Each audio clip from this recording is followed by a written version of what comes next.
Warning: some contents may be disturbing. Viewer discretion is advised.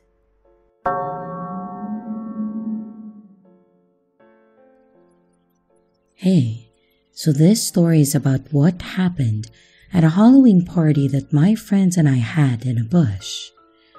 The bush is kinda like our forest areas, but not really.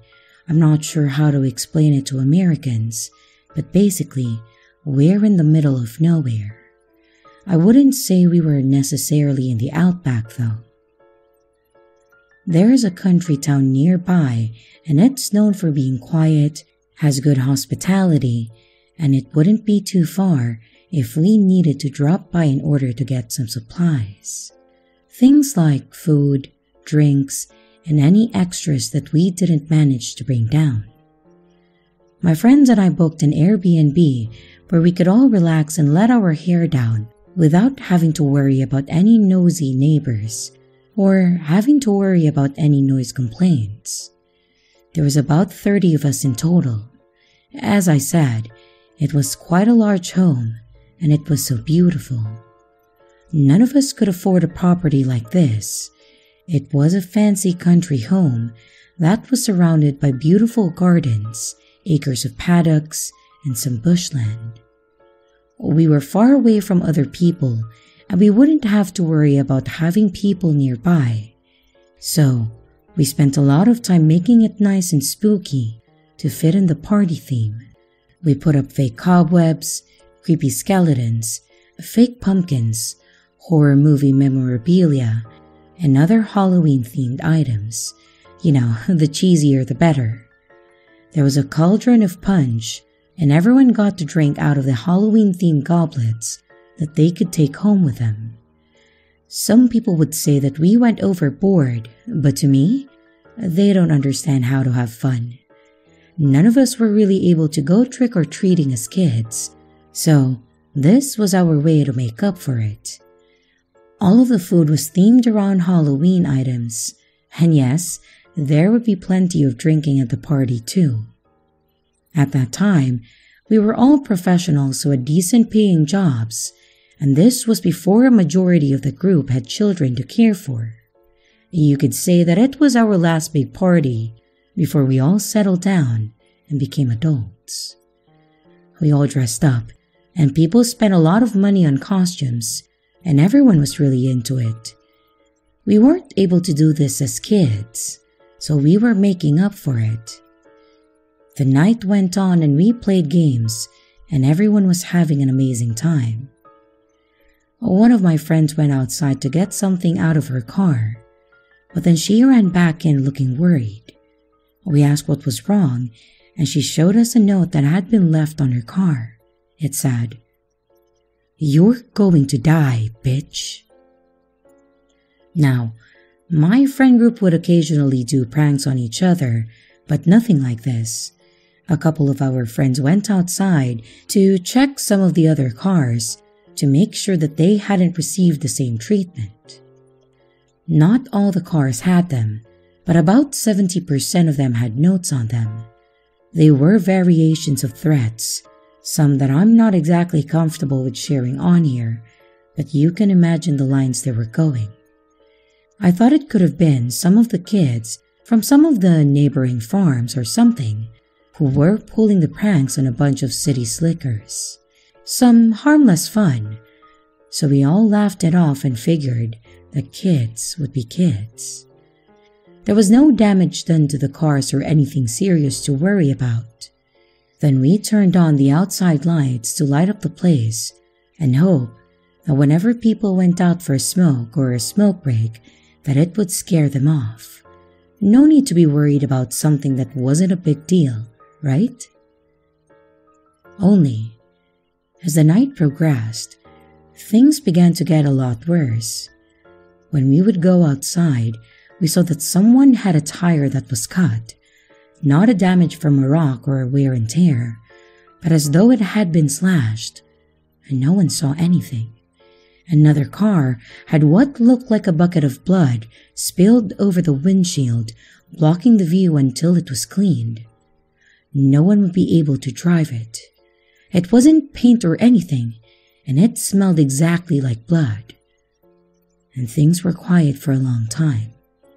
We figured that whoever it was must have gotten bored and went to cause chaos somewhere else. So we went inside for a toast to celebrate, but then came out to the sound of shattering glass. A group of people with balaclavas broke the windows of multiple cars at the same time. Enough was enough. We chased them off, but not before the damage had been done. We called the police, and the police came out to inspect the damage, mainly for insurance purposes and to keep a paper trail of the incident in case it got worse. The police didn't find anything and weren't really any help. We contacted the Airbnb owner and then told her what happened.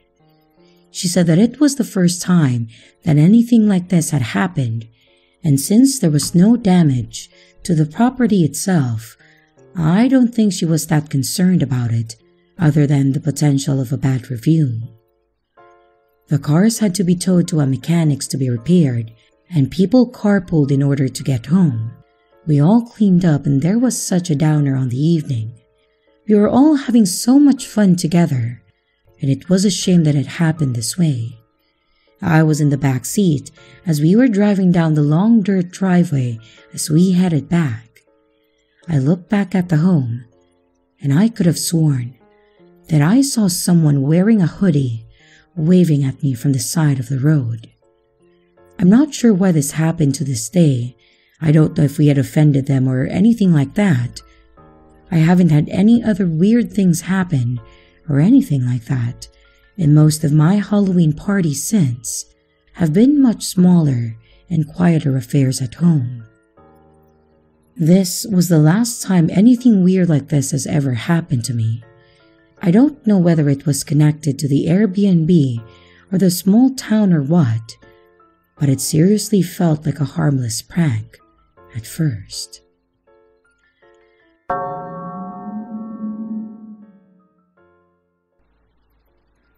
This all happened back in the autumn of 1997. Back then, I was a 13-year-old girl, and I was just learning how to navigate my way through life, and I was a bit overly trusting of people that I probably shouldn't have been.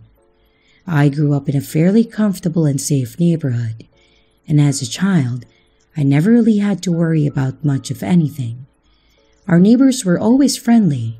There were always kids around to play with when I was little. Even better, the old lady across the street used to babysit me, and she was seriously the sweetest person that I have ever met.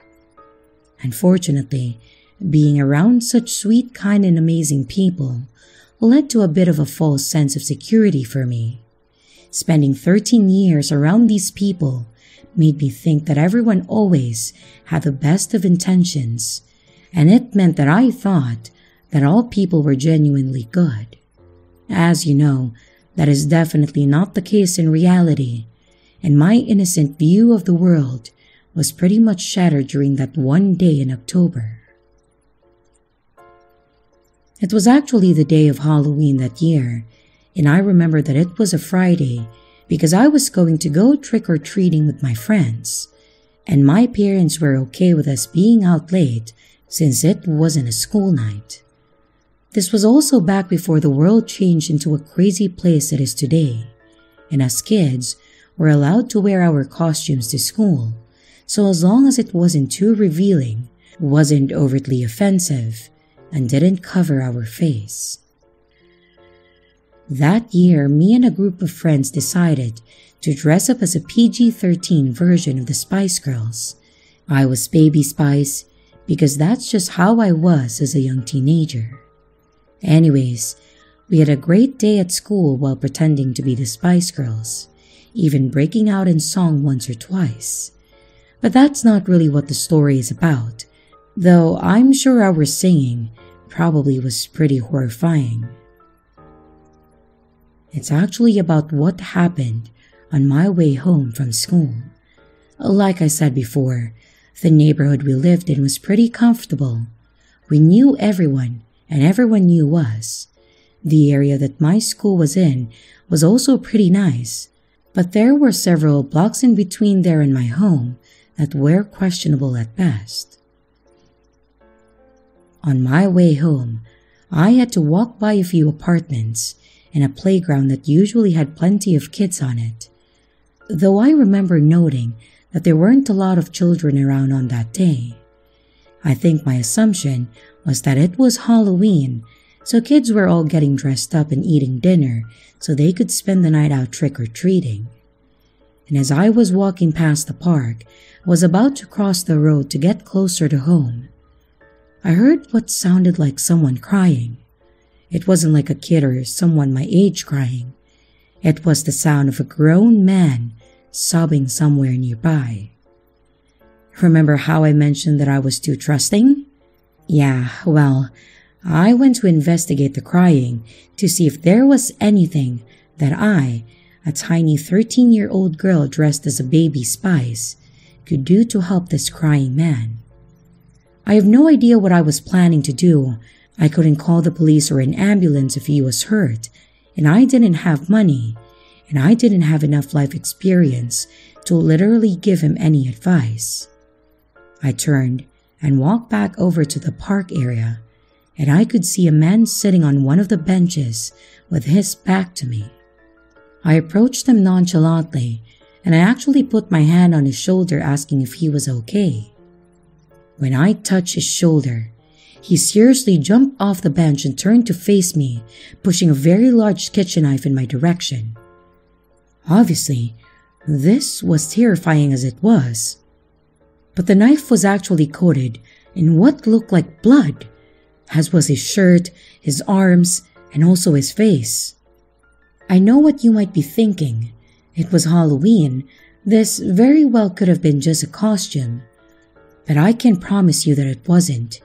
You could smell that metallic tinge of blood coming off from the sky. And here I was, standing less than 5 feet from him, staring down at the tip of his weapon and holding back from screaming out in terror. The second or two that this guy held me at knife point, it felt like ages. I just stood there, staring at the blade, at him, at his clothing, and then back to his eyes, and the only thing I could hear was my very labored breathing, and the sound of my heart about to explode from my chest. The entire time I thought that I was going to vomit, cry, scream, and pee in my pants all at once, but thankfully, that was actually the worst of it. The horrifying silence between myself and this guy was interrupted by police screaming, "Get on the ground!" Come to find out that I wasn't the only person that had seen this guy on the bench crying. Just the only one stupid enough to walk over and ask if he was okay. I'm thankful that someone had called the cops over this guy, because if they hadn't, who knows what the hell he could have done to me. I will say that it was reported that the guy had actually murdered his girlfriend and their son in a drug-fueled rage. He had apparently done some substance, pulled the knife on her, and then went on a murderous rampage in his own apartment. After he had done it, he apparently came back to reality and realized what exactly he had actually done. And then in shock, he just kind of wandered out of the apartment to the park and started bawling his eyes out on the bench. So yeah, that was the story of how I went from a sweet, innocent 13-year-old girl to someone that is now terrified of strangers on park benches. I don't know if there's a phobia name for that, but if there is, I'll add it to my memoir. Yes, it's been 20 plus years, but that's not something you get over easily. Thankfully, nothing like it has ever happened since, but I will say that nowadays, when I approach anyone for any reason, I do so from the front.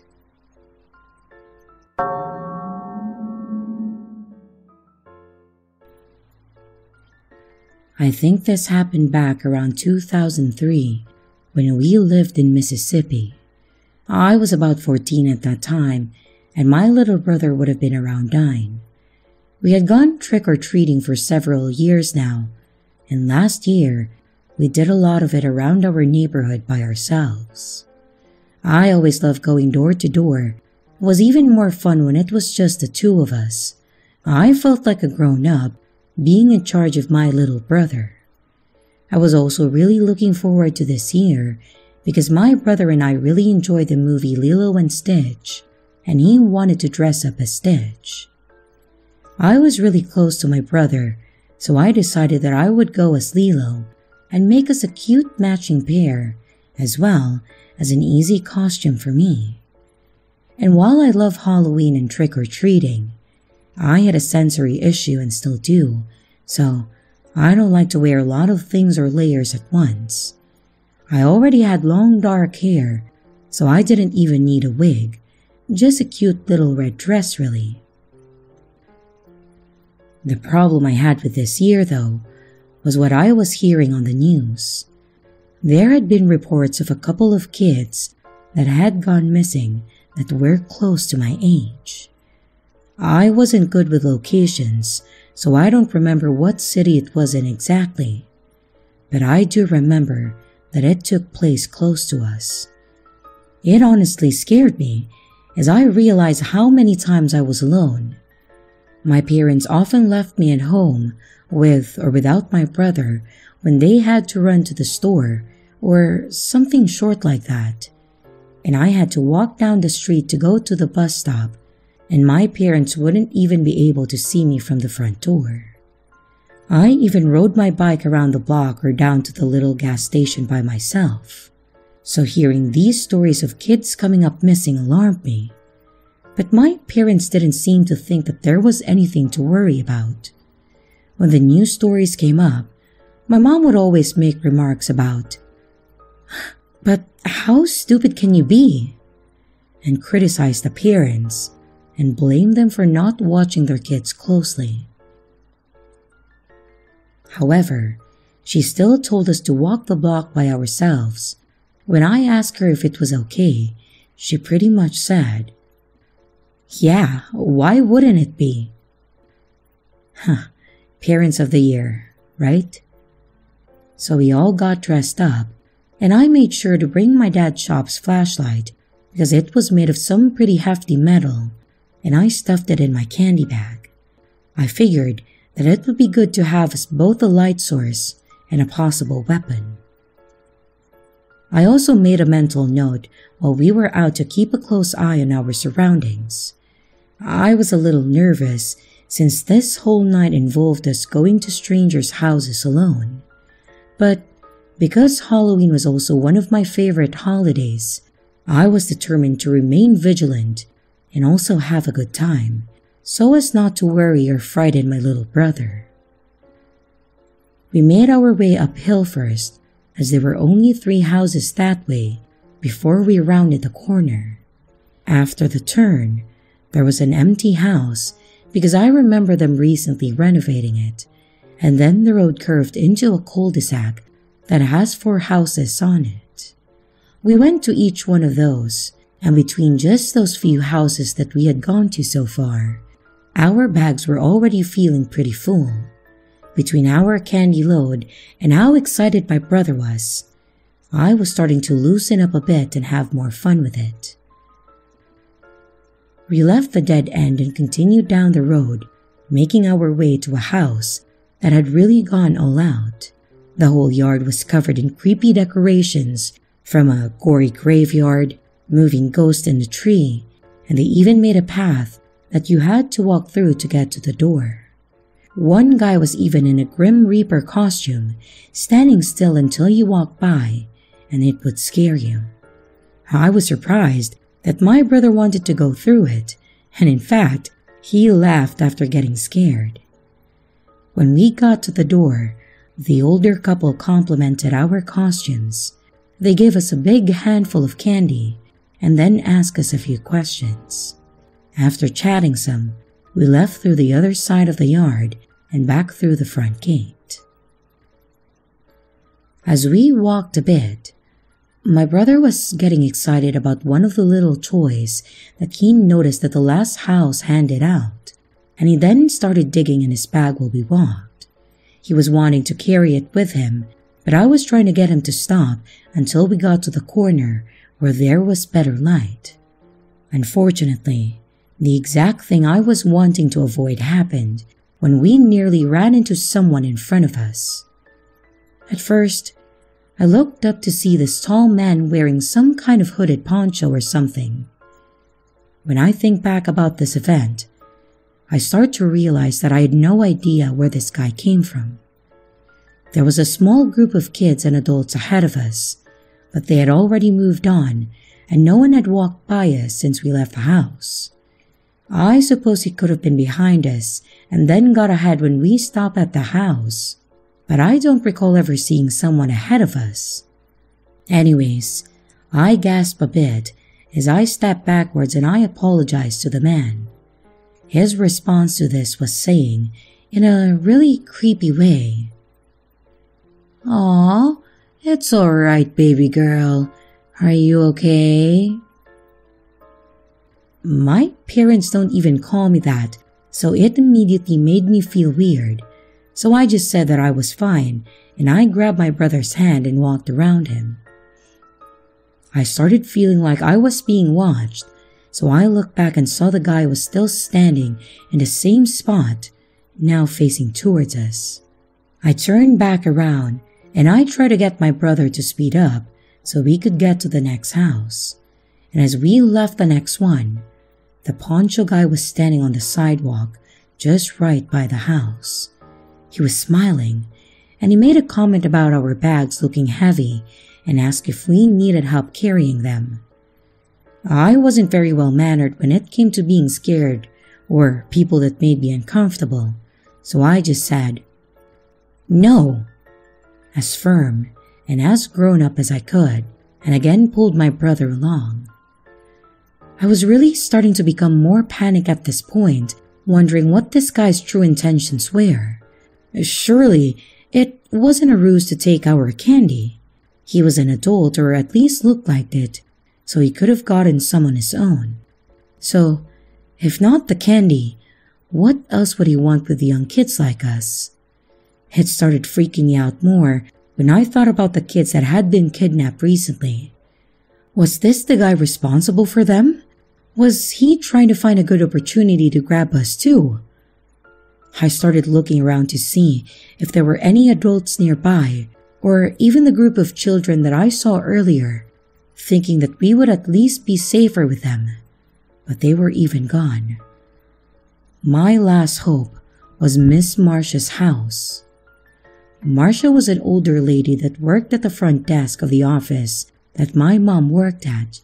She was very sweet and always gave my brother and I some kind of treat when we went there with my mother for any reason.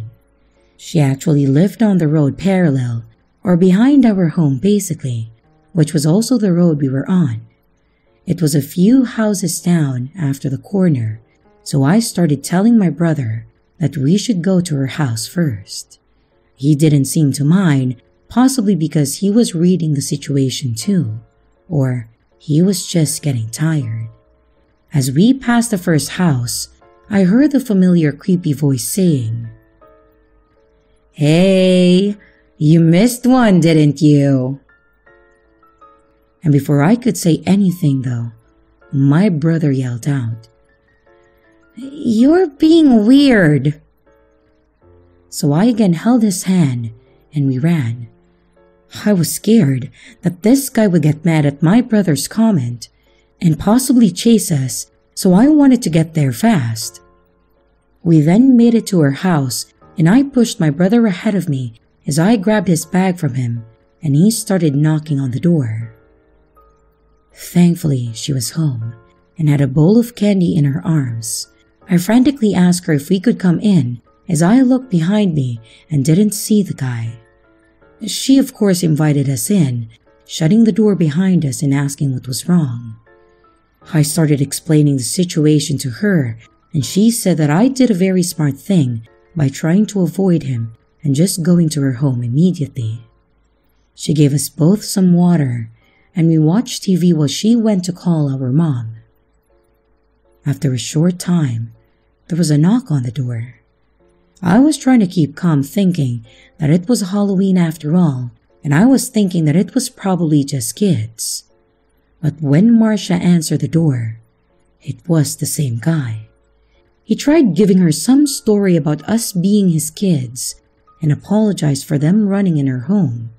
Marcia, knowing our appearance, of course, told him off, saying that he needed to leave as the cops had already been called.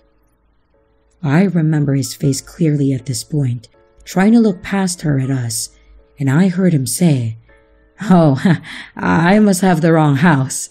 Good night," and then walked away. She shut the door, but went and sat at the window, presumably watching where he went. It didn't take long for my parents to show up, and then the cops around the same time. We told them what happened while we were out, and described the guy to the best that we could, since it was dark. I remember giving Marcia a big hug before we left, being incredibly thankful that she was there, as I would have been shy just asking some random person to come into their house. As far as I'm aware, the guy was never found, which is still terrifying. But sometimes, I still wonder what his intentions were, and could it be the same guy from the news? Also, we just went home that night from there, and my parents followed us in the car the following years. I guess, at least, they agreed to do that.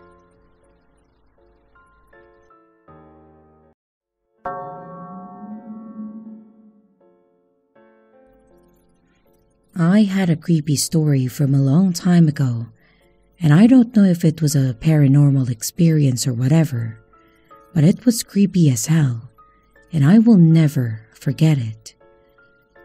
This happened the night before Halloween back in the 80s.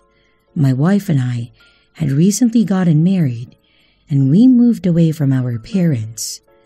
We then started renting our own house a bit outside of the city where I grew up in.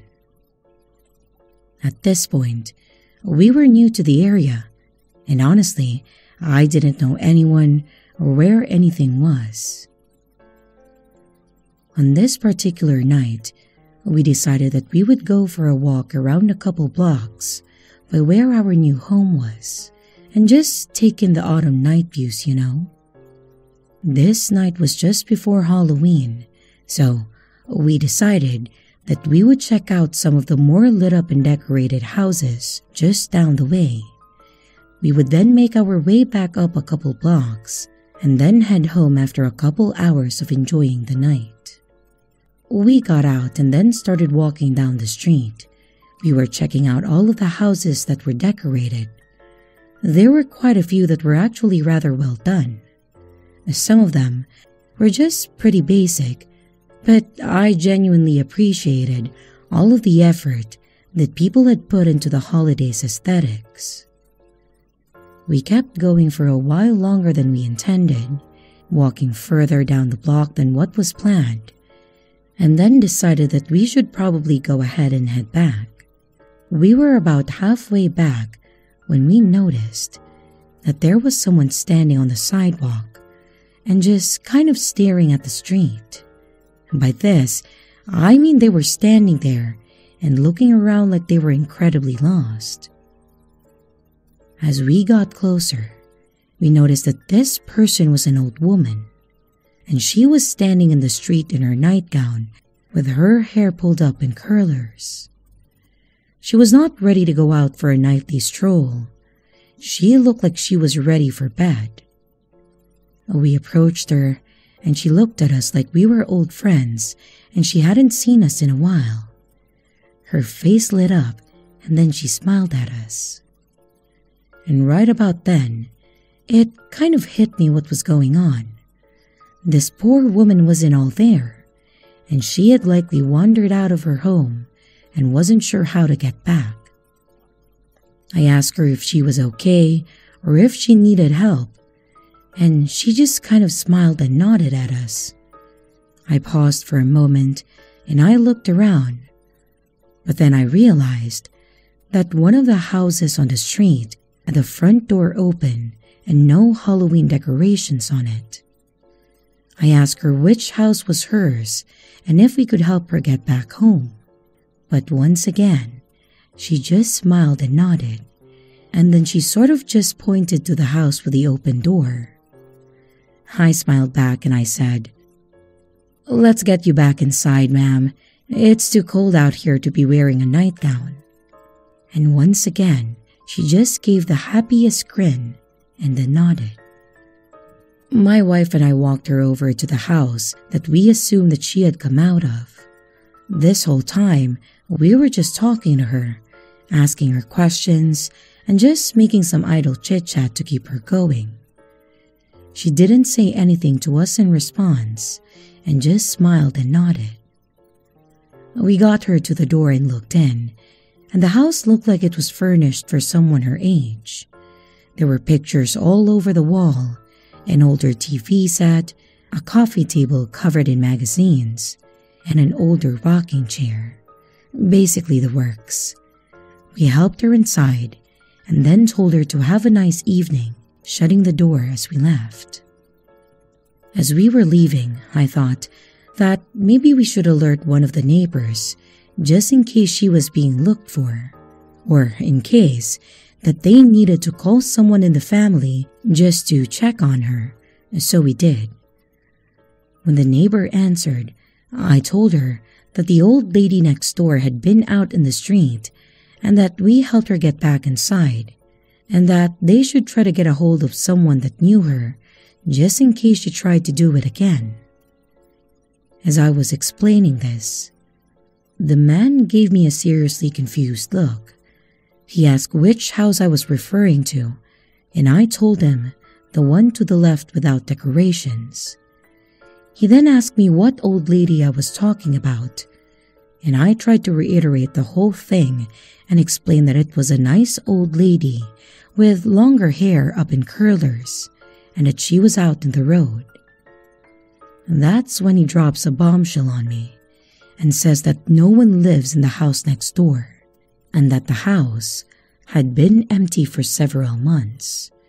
I reassured them that that was not the case, and we had just helped the old woman inside and that the house was furnished. He then told me that the house was condemned due to the state the previous tenant left it in, and that the only old woman that lived there died almost half a year ago. I was a bit creeped out by this, but I just told him all right, and we decided to walk away from the situation. After that confusing exchange, the wife and I actually walked back over to the house, and I checked the door. It was locked. When we went to look in the windows, I was honestly horrified. The inside of the house was stark and looked decrepit. There was trash everywhere, and the walls were covered in mold, and it was rather clear that there was nobody living there at that time, and no one had for a while. I'm convinced that my wife and I experienced some sort of paranormal rift, or maybe some kind of glitch in the matrix, I guess. I'm honestly not sure.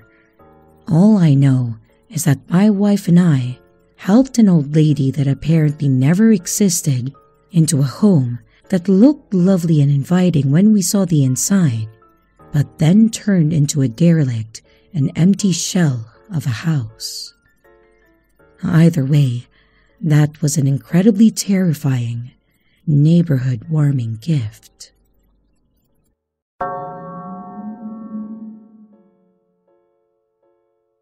October 29th, 2021. I am writing this only a few hours after everything has happened. Now that I've calmed down and the sun is coming up, I feel somewhat safer. Last night I was lying in bed, doing some reading before I went to sleep. I feel that it's important to clarify that I live on the outskirts of my town. Still technically in town, but definitely on the edge. I live off the highway that leads into about a 15-mile long stretch of country. Woods, fields, and a few residents, but mostly open highway. So aside from the other tenants in my actual apartment building, It's normally pretty quiet in my area. My building is square with 4 apartments. All of our doors simply face outside. There is no lobby or common area of any kind. My door in particular looks out into a large field that goes uphill. I don't remember the exact time, probably somewhere between 1 and 2 a.m., when someone randomly began banging on my door, which freaks me out at the best of times in broad daylight, but especially in the dead of night. I nervously went to go ask who it was. "It's the police. You need to let me in. Now." Luckily, I watch and listen to a lot of true crime stuff, so I got suspicious real quick. He couldn't tell me why I had to let him in, and he never asked what my name was. He also didn't really sound like a cop, if you know what I mean. Obviously, I was feeling creeped out, so I called 911 to confirm that there was actually an officer at my address. They said there wasn't.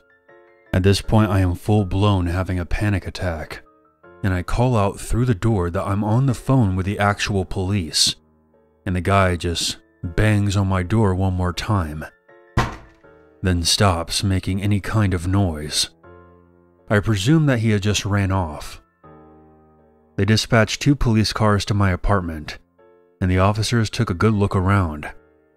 Unfortunately, the perpetrator was long gone by this point, and I didn't see him, so I couldn't give a physical description of him or anything. But the cops said 2 things that made me feel better. 1, they would do more patrols in my area over the Halloween weekend, and 2, it was likely a Halloween prank, because the bar down the street from my apartment had a party and had just closed not long before this happened. Always trust your instincts, and remember that if you have any doubts about someone claiming to be a police officer, call 911 and confirm that they really are. Both the dispatch and the officers who came to my apartment told me that you're not going to get into any trouble for verifying that you're talking with an actual police officer. This also applies to situations where it's nighttime, so you can't really see if it's a real cop car behind you or not.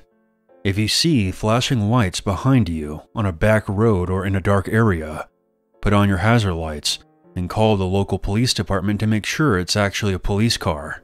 Better safe than sorry. Anyways, I hope that anonymous man at my door was merely a drunken Halloween prankster and not somebody who had any sinister intentions. Update: November 17th, 2021. I'm going to address a few things because I keep getting comments and messages about them. I'm still fine, by the way, and the incident hasn't reoccurred, but I agree with the sentiment that this wasn't a prank, but someone with malicious intent. It seems that the police were able to scare him off, or they moved on elsewhere. I've also purchased and installed a doorbell camera, as well as an exterior camera that's hidden, so that I won't be caught unaware again.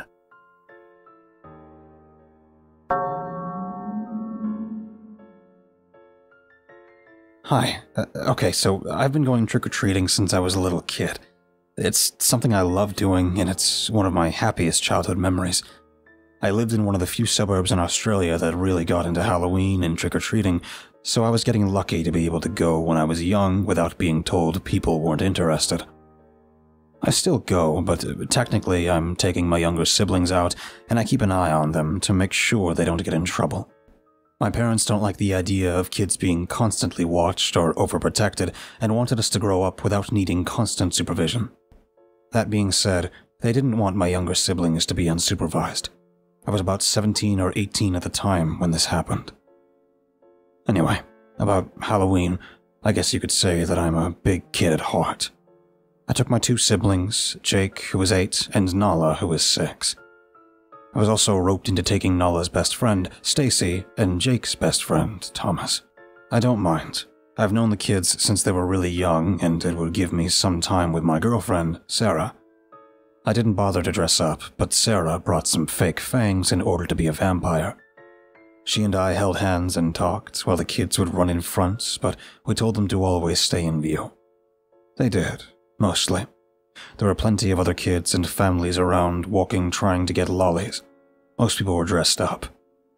We took them from house to house, their bags began to fill up, and every so often they would run back to show us what they got. We got dibs on some tasty lollies, and overall it was a nice night. No rain or anything that would ruin it. My parents told me not to keep them out too late because they needed to make sure they would be ready to go to bed. Tomorrow was a school night, so she understandably didn't want them to be tired. A lot of people would make little goodie bags filled with lollies and any extras to give to the kids, mainly to stop one greedy little shit from taking a massive handful and not leaving any for anyone else. It was what my parents did too. I only mentioned it because it is relevant for later on. The streetlights were on and it was darker than I wanted it to be. I herded up the kids and began to walk home. My girlfriend and I listened as my siblings both excitedly told me about how much they got, what compliments they received, and what other awesome costumes they saw. They were already talking about what they wanted to wear next year. By this point, I already began to mentally drain out their conversation. It was pretty cute, and I dropped my girlfriend off and the other kids off at their homes, stayed for a bit for a chat with their parents, and walked my siblings home. I stayed out late, and I received a text message telling me to come home. My parents weren't happy with me, and told me to bring them home now. I guess you could say that I lost track of time. My younger siblings and I began to walk quickly back home. I jokingly said it was time for them to pay up and reached into their bags to take some out. The price of taking them out, I reached in and opened their bags to their half-assed whining. I pulled out one of the small goodie bags and opened it up, expecting to see something tasty. I was confused by what I saw there were empty wrappers. Okay, kind of mean, but a trick. Pretty harmless. My siblings ran into the house, screaming happily about what they received, while I stopped on the front steps, tipped out the contents of the bag, and saw a rusty razor blade, and held it in my hand for a few moments. There was also a rock, a dried piece of broccoli or something. I didn't care about the random extras. Without the rusty razor blade, it would have been kind of funny. But the rusty razor blade, I was completely taken by surprise by this. I could have cut my hand when I reached in, and figured that was their plan too. I would have needed a tetanus shot if it hurt me. I've heard rumors and old wives' tales of people trying to pamper with lollies, but I never believed it. I asked brother which house this one came from. He couldn't remember. I asked my sister. She couldn't remember either. I told my mom about it, and she called her friends to warn them. Soon it passed around the grapevine to check the bags. A few other kids had rusty razor blades in their goodie bag along with the other unwanted items. Fortunately, it wasn't anything more dangerous than that. None of the kids could remember what house they went to. There were so many, and keep in mind, these were all our neighbors and people we've known for a long time. No one could have expected this to happen. Our local suburb went from being a place where kids felt safe to where parents ended up being more careful, even suspicious of each other. I heard about the rumors of razor blades and candy in the USA, but I didn't think it would be happening over here in Australia. From what I know, it never happened again afterwards. So, it was a one-off incident, but the damage was done. My siblings grew out of trick-or-treating and didn't want to go anymore. I haven't heard of any tricks in the bags in the years that followed. I like to think it was just an edgy teenager who wanted to cause some issues. But you never know. I kind of worry sometimes it was some suburban Karen who finally lost it and wanted to lash out at kids. Who knows? Maybe she, or whoever it was, will start up again someday.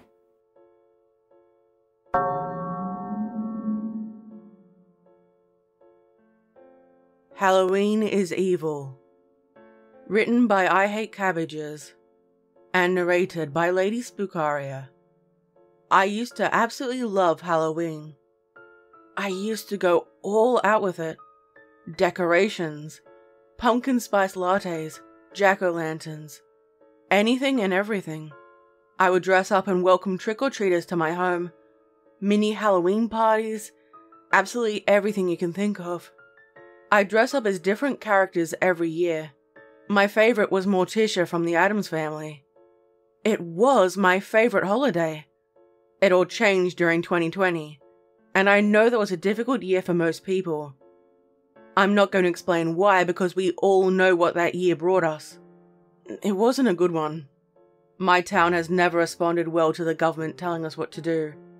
No one wanted to obey the restrictions. So, people had Halloween parties at their houses, and I was no exception. I wanted something fun that my children, partner, and our close family and friends could enjoy. Something to take our minds off the restrictions, and we could all have fun.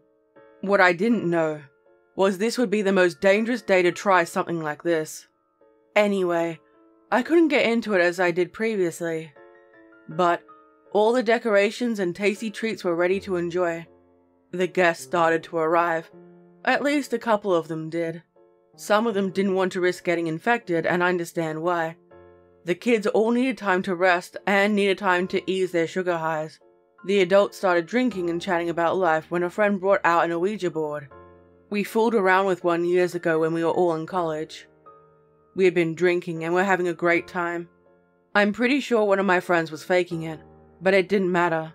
We were having fun, and apparently we made contact with a ghost called Herbert the Pervert. And Herbert was a ghost in our dorm who liked to watch us, and we joked about it being a pervert ghost. Hence the name. It was hilarious at the time. We made jokes about Herbert the Pervert and had to explain it to our partners. We all laughed about it. We asked if anyone was there with us. No response. We asked if anyone wanted to talk with us. No response. It was incredibly underwhelming, but it was part of the fun. None of us expected it to actually work. We joked it was Herbert and he was scared to talk to us again. Unprompted this time. It started to spell out the letters H-A-T-E. So, hate. We didn't realize the danger we were in. One of my friends started asking who it was, and there was no response, and we spent time accusing each other of cheating. Naturally, we thought it was one of us pulling a prank. I asked it, "Do you like us?" It said, N-O. No. This caused us to burst into loud, obnoxious drunken laughter, and I think it ended up annoying whatever it was. An ornament fell off the unit. There was no logical reason for it. No earthquake, and no one was staying close enough to knock it off. I put the ornament up there myself, and it was nowhere near the edge. I don't know if this was a warning or a threat of what was to come. We all shut up after that. One of my friends said we should stop. I thought I saw a black shadow standing in the doorframe watching us. I screamed and told them what I saw. The room was freezing cold, like there was no heating at all. I know it was October, but this was like the chill of winter. The feeling of being watched intensified, and I really didn't like it. It was scary to feel this way in my own home. We closed the session, and things seemed to settle down. We laughed it off, tried to enjoy our evening, and finally I said goodbye to my guests. My husband went to sleep, and I asked him what he thought happened. He said we were all drinking, in the mood for something spooky, and we were all hyping each other up. Basically, we all imagined it, and I don't think he meant to come across the way he did. I didn't like being alone in the house anymore. I felt like I was being watched from the doorways. I hated it. Later, I heard it's because the veil is thinnest on Halloween, or All Hallows Eve. Therefore, communicating with spirits is easiest during this time. I don't know what spirit we were talking to, but it stayed for months afterward. One of my witchy friends did a cleansing and it was gone. She said we didn't close the session properly, so the spirit didn't leave and it chose to stay here. I guess you could say this is a cautionary tale about Ouija board as well as Halloween. I used to love ghost stories and being scared during movies, but I can't describe how unsettling it was. My friends said they would also feel like they were being watched sometimes. No one was ever physically hurt, so that's a good thing. Especially my kids. I don't know what I would have done if it tried to hurt them. Ever since, I haven't celebrated Halloween or used an Ouija board. My kids have asked why we don't do Halloween stuff anymore, and I haven't told them. All I told them was we're just not celebrating it anymore. Unfortunately, it also means we don't get to go trick-or-treating with their friends. Most of my friends didn't take the hard line that I did. I think they're just trying to ignore what happened so they can go on with their lives.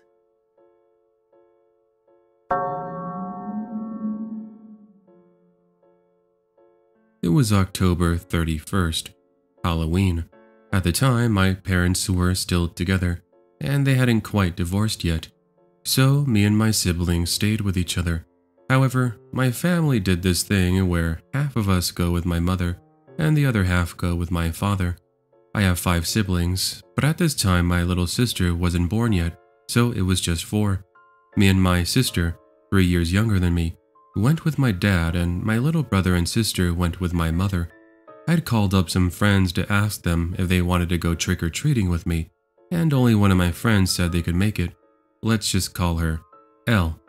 My dad picked up Elle and we drove to this big neighborhood, beautiful houses, so more candy. Me and Elle wandered off while my dad stayed with my sister. I was very hyper, and from time to time would run off and leave my friend behind so I could get more candy and get to everyone's house before Halloween was over. Halfway through trick-or-treating, however, me and Elle walked so far that no more kids were around us. We chatted about school and drama and what we were going to do with our candy, stuff like that. After what I would say was 7 minutes, we heard a scraping sound, like somebody was scraping something on the concrete. We turned around to the sound and saw a person dressed in a killer clown costume who was walking with a bat. Me and Elle were walking in the middle of the street, confused but a little scared. I'd always hated clowns, so I sped up a bit, and so did Elle. We kept turning our heads around to see the clown, and after about 30 seconds, the clown stopped walking and stood there facing us. Now at this point it's quiet and we're very scared, so we told each other we should go meet up with my dad. We whip our heads to see the clown once more, and out of nowhere he starts running, full sprint towards us. We burst out running ourselves, screaming and not even paying attention to where we were running. It was a steep and quiet road, like a back road that used to be in my old apartments. The clown is screaming with us. I did not turn back, but Elle later on told me that the clown was holding his bat up like he was going to hit us. Me and Elle hit a corner that led to a familiar street. We crossed the street without a thought in our heads, and we reached the other side.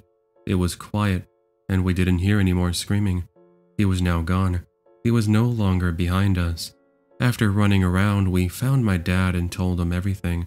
He believed us because our tears and screams, and also most likely because we were 9-year-old children, and the look of terror on our faces told the whole story. My worst fear is now there's killer clowns, and forever there's going to be. Me and Elle will never forget that moment and talk about it from time to time to this day. It traumatized me. Thinking back at it now, the clown might have been a dumbass teenager in a costume trying to scare little kids. Honestly, what a sicko.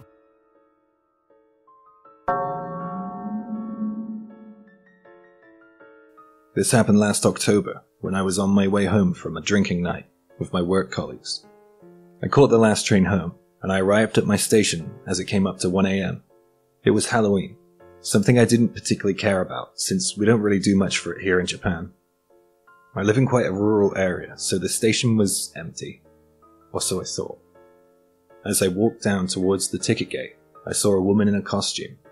A bit too old to be a trick-or-treater, I thought, as I drew closer to her. She was wearing a witch costume.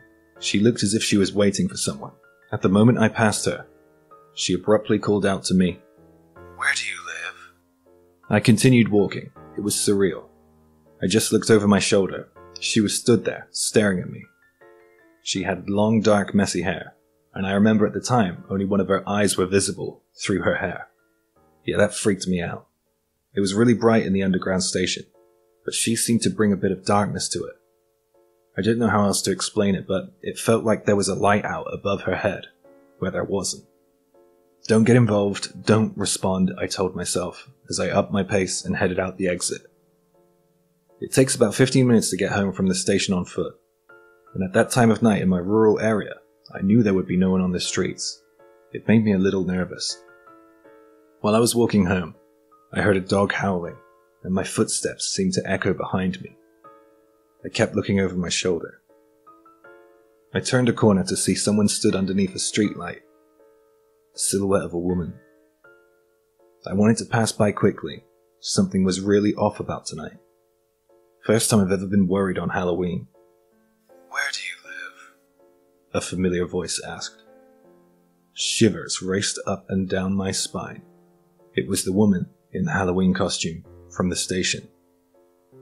I looked back, and she took a step towards me, and I just bolted. I ran, checking over my shoulder, as fast as I could. I ran out of breath and got a stitch. Too many goddamn beers. I had to stop. I was in a dark alley. I looked back. I couldn't see that woman anymore. I walked down the alley, relieved. Where do you live? I froze in place. What the hell was happening? I was shaking. I couldn't see her at all this time. I didn't even hear her coming. It sounded as if she was directly above me. I spun around in all directions. I was really panicking now.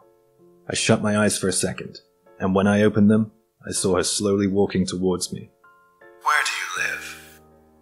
Why? Why is this happening? My legs were trembling, even though I was still drunk. I've never felt like that before or since. I didn't know what to do. She wouldn't leave me alone, and if I walked home, she would surely follow me. So I just pointed to a random house across the street from the alley and blurted out, There! I live there! The woman in the costume turned her head slowly towards the house I was pointing at, and then smiled. She looked back at me one last time, still smiling, and then back towards the house. With the strange woman distracted, I took my opportunity and ran for it again. I looked over my shoulder to see if she was following me, but she was stood still, staring at the house I pointed at. She was so creepy. Was this some kind of Halloween prank?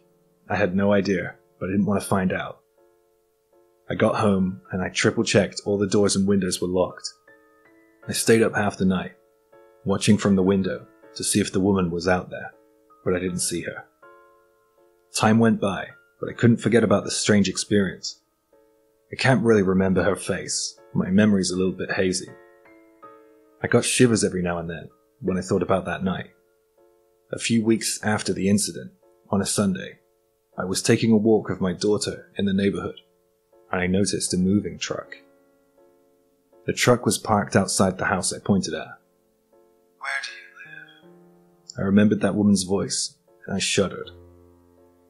I thought to myself at the time, it's a coincidence. The people who live there are just moving out, but I wondered if something happened to them that made them want to move out. The owners of the house came out holding boxes. They looked exhausted and miserable. I guess something could have happened. In the house, I saw the silhouette of a woman. No, couldn't be that woman, could it? It could. I just couldn't be sure. I grabbed my child's hand and started to walk away. I don't go anywhere near that house now.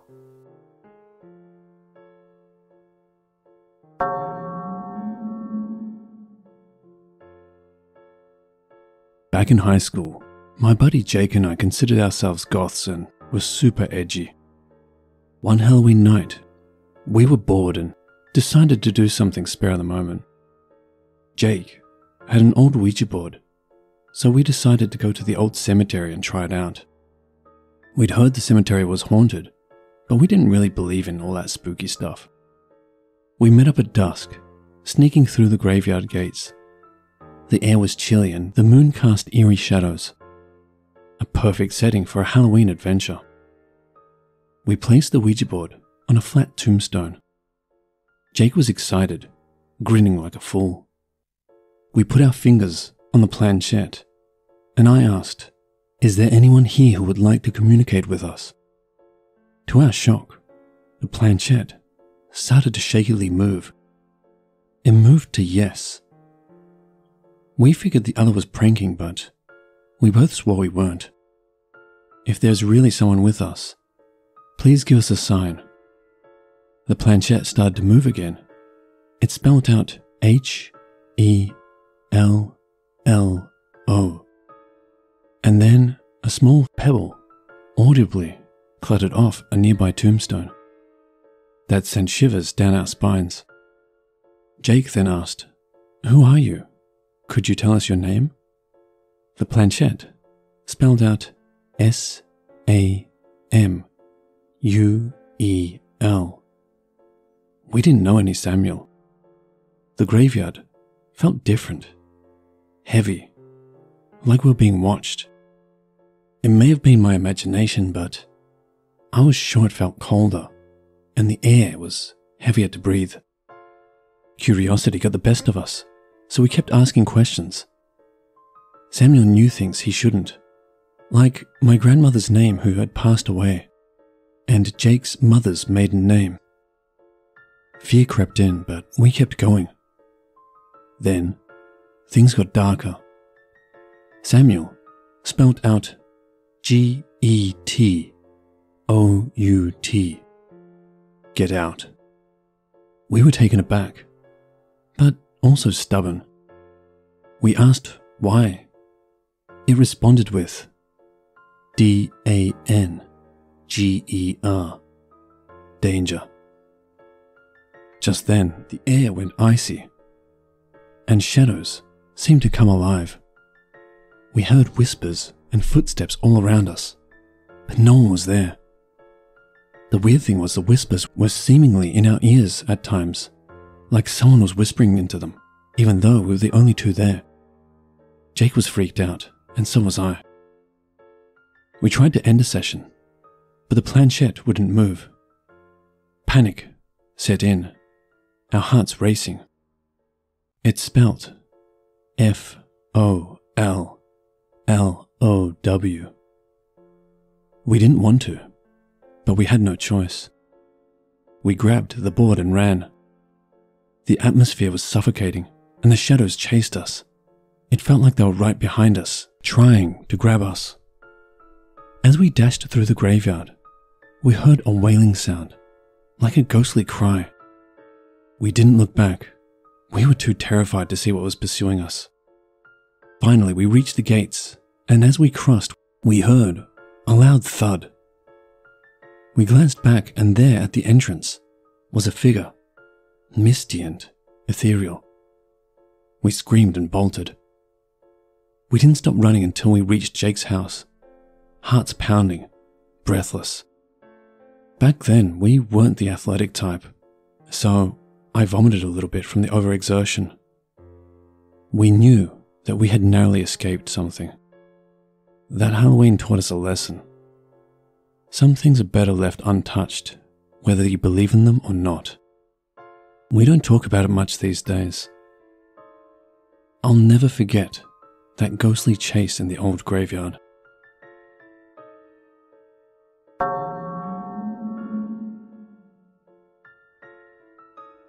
I have a short but honestly terrifying story that happened to me about 15 years ago on Halloween night. For some background, I live in a fairly decent little town outside of a major city. It's more of a growing suburb than anything, and it's mostly pretty quiet. At the time of this story, I was 28 and my son was just turning 8, so he was at that age where he still needed my help with a lot of things, but he was wanting to be more independent, so I was doing my best not to smother him. I was still doing what I could to make sure he was doing things right and didn't need my help. I'd raised him myself without his father, so it was tough, but it's part of being a parent. On this particular Halloween, he wanted to go trick-or-treating, and I, of course, was going to go with him. But he also didn't want me hovering over him. He was, in his words, big enough to go to the door alone and knock. It was also rather cold and wet that year, so he and I made a compromise. I would drive the car to each road and direct him which houses to go to, and would watch him from the car, and he would get to do it all himself unless he physically needed help. I would drive him to each street, and we would do this until he got tired, or it got too late. For most of the night, things went smoothly. He was pretty happy to be walking between the houses on his own. I was happy that I was able to watch him and not upset him. He would go to the houses, say trick or treat, and if they would ask where his parents were, He would tell them that his mom was watching him from the car because he didn't need help. Most of the older people would laugh at his comments. Some of the younger ones, I think, had an issue with it, but we were both happy, so whatever. Every time he would get in the car, he would show me his bag and what they had given him, and would tell me that he was having a lot of fun. So, it was a great night. However, on one street, things went from really fun to actually quite terrifying. We'd pulled up on the street and everything looked normal. A few of the houses were dark and there weren't many trick-or-treaters, but I figured that was more because of the time than anything. It was getting late. There were a few houses with their lights on, so I told him to go to the 3 houses and to come back to the car, and then we would make a game plan from there. He said okay, hopped out of the car, and started to go to the first house. As soon as I watched him go to the first house and then make his way to the second, I felt something cold hit the side of my head. I started to look over toward whatever it was, but it clicked pretty fast. There was a guy dressed in all black, holding a gun to the side of my head, and he very quickly told me to get out of the car and not make a scene. I was obviously panicking. My son was at one of the houses and he was going to come back to the car soon, so I wasn't going to do anything to make this guy want to pull the trigger. I told him okay, and that I would do whatever he was asking, and I opened the door and stepped out. As soon as my feet hit the pavement, he shoved me off to the side and jumped into the car, and then took off down the road going way too fast. Thankfully, there weren't many people on this road at the time because, with how fast he was going, he would not have been able to stop if a child had walked out into the street. I stood up, still freaking out, and I immediately ran over to the house that my son was at. He was still getting candy from them when I walked up, and the old man at the door looked up and smiled, asking if I was his mother. I said that I was, and I think that he realized something was wrong right away, based on my tone. I started to tell him what had just happened, and as soon as I said it, I pretty much started bawling. He told me to come inside, so the 2 of us stepped in, and he said that he would call the police. His wife came over and asked what had happened, and he told her, and honestly, the whole thing was such a terrifying and embarrassing mess. Here I was, with my 8-year-old son, in some random old couple's house, crying my eyes out because some rando had just carjacked me. Of course, my brain was sifting through those anxious thoughts about how it would have gone if my son was in the car at the time, how it would have traumatized him, all that. They called the cops, and the old lady got some water for myself and my son, and we sat there while we held a pretty nice conversation with them. She actually gave him the rest of the candy, and they shut off their light, and then she showed him how to crochet or knit. I don't really remember. He was entertained, and thankfully didn't really understand the whole situation beyond something bad had happened. When the cops got there, I gave them all the information that I had on the guy, but I didn't really see his face. I did see the logo on his jacket, and I gave them all the information on my car, of course. After they left, the old man said that he would take the 2 of us home. Thankfully, I had a spare key hidden in the front yard, so we could at least get into the house. The whole time I was apologizing to the man for the inconvenience, and he just told me that he was happy to help, and was sorry that the whole thing had happened. After we got home, my son wanted to stay up and watch some scary movies, and as much as I wanted to tell him no because it was late, I just said screw it and let him enjoy the night. I ended up falling asleep on the couch while he was watching some creepy movie, and the next morning when I woke up, he was passed out on the floor with candy wrappers everywhere. I ended up calling him out of school that next day, and I called out of work so that we could just hang out together at the house, since I knew he wasn't going to be up to going to school, and I wasn't really in the right mindset to go to work. To wrap this up, they did find my car after a few days, but they never found the guy. The car was abandoned on the side of the highway after he had blown a tire, and one of the wheels was pretty messed up. But, thankfully, somehow, there wasn't any damage that couldn't be repaired. It was expensive, sure, but thankfully my parents were able to help me. I can't imagine how stressful it would have been if they couldn't have. When he got a bit older, I did finally explain to him what actually happened, mostly because I've always tried to be open with him. He didn't really remember that night, so at least I know that he wasn't traumatized by the whole thing. For me, however, that was the most terrifying Halloween I had ever had, and it's probably the scariest thing to happen to me personally. We did go trick-or-treating for a couple of years after that, but we stuck to our block. So, to everyone out there, stay diligent, and make sure that you don't let anyone sneak up on you like I did. Halloween is supposed to be a fun night, so make sure that you're staying safe out there, so that everyone can enjoy the holidays' festivities. Hello everyone, it's your creepy sister here. Thank you so much for watching the video. I really appreciate each and every one of you. But I would also like to thank my amazing patrons, my top tippers, and my dearest channel members. Thank you very, very much. I really appreciate it with all of my heart. If you want to support the channel further, you could also choose to become a patron, a tipper, or a channel member.